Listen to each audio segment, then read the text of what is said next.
బొమ్మ నా కోసం అని ఆ బ్రహ్మాదేశం, ఈ జన్మ నీ కోసం అని నా ప్రేమ సందేశం.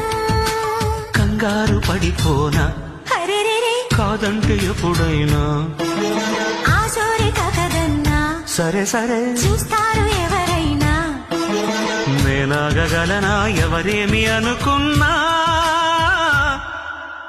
ఈ బొమ్మ నా కోసం అని ఆ బ్రహ్మాదేశం.